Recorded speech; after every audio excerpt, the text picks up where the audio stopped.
Ever wonder how Morocco became the first nation to recognize the United States? Let's explore the Kingdom of Morocco.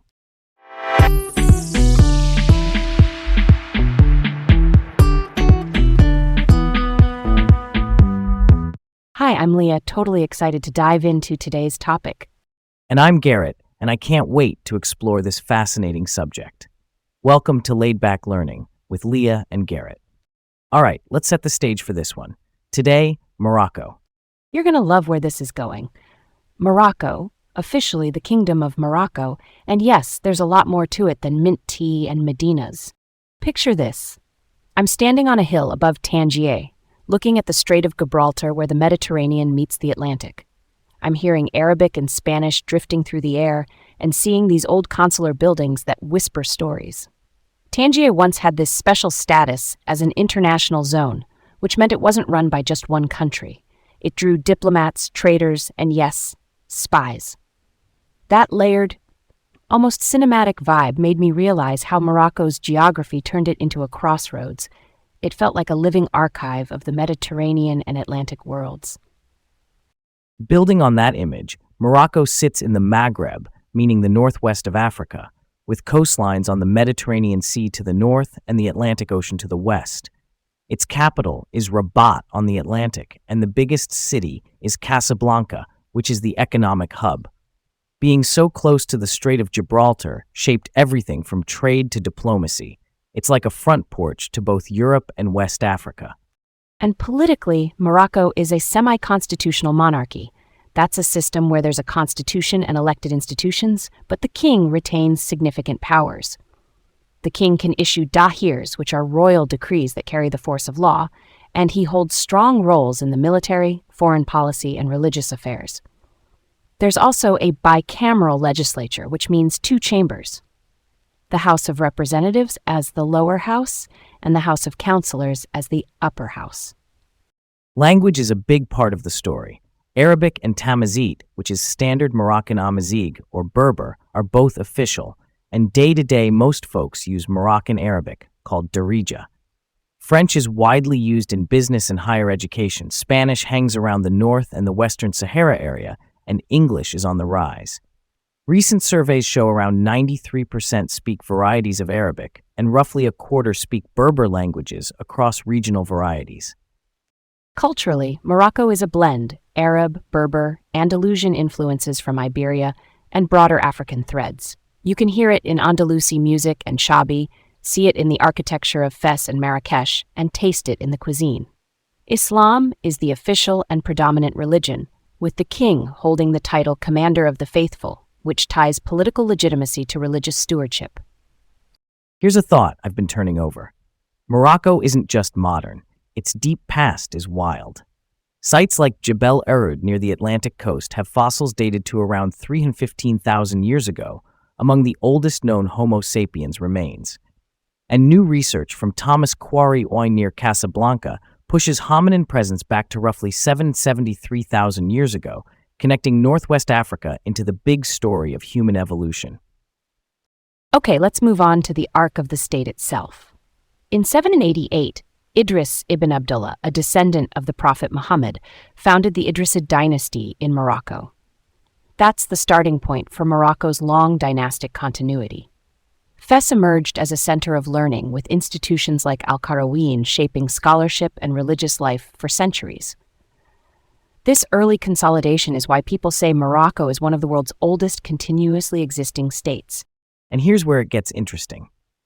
Unlike its neighbors, Morocco avoided Ottoman rule.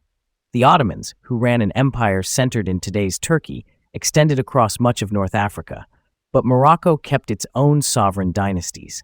That meant a distinct political trajectory.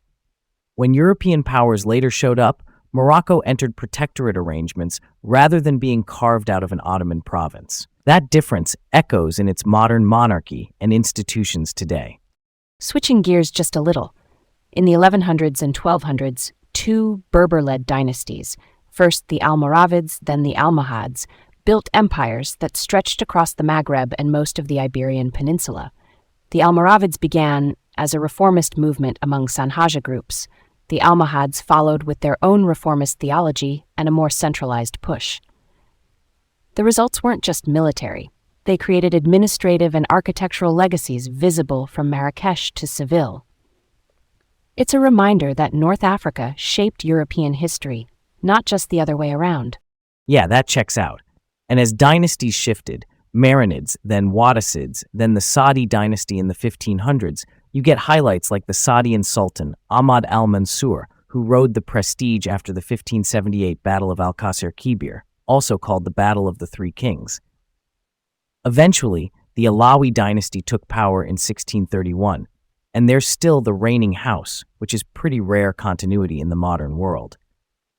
Here's where we go next. In 1777, Morocco recognized the independence of the United States. That's often cited as the first nation to do so.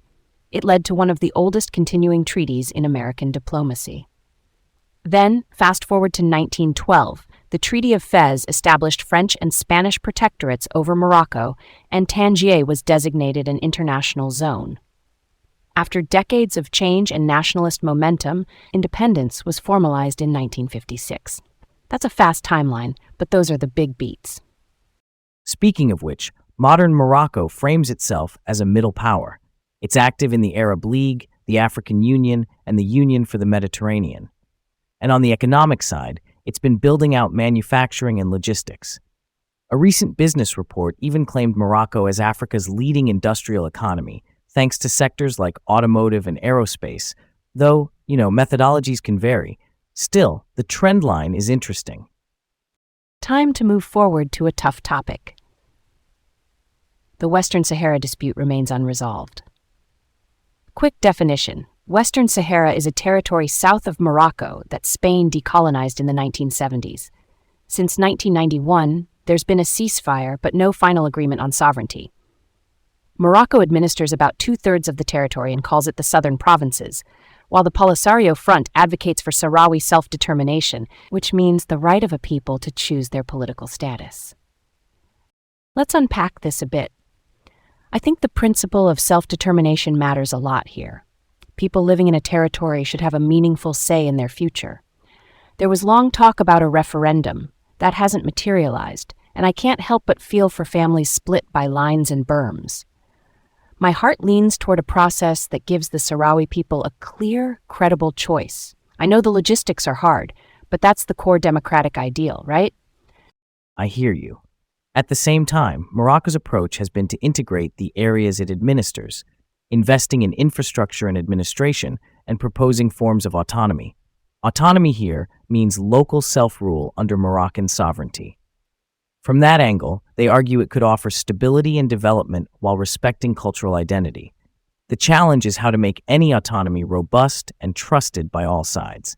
So my question is, Leah, if a negotiated autonomy could lock in rights, representation, and economic gains, does that get closer to a just outcome, or do you still see a referendum as essential?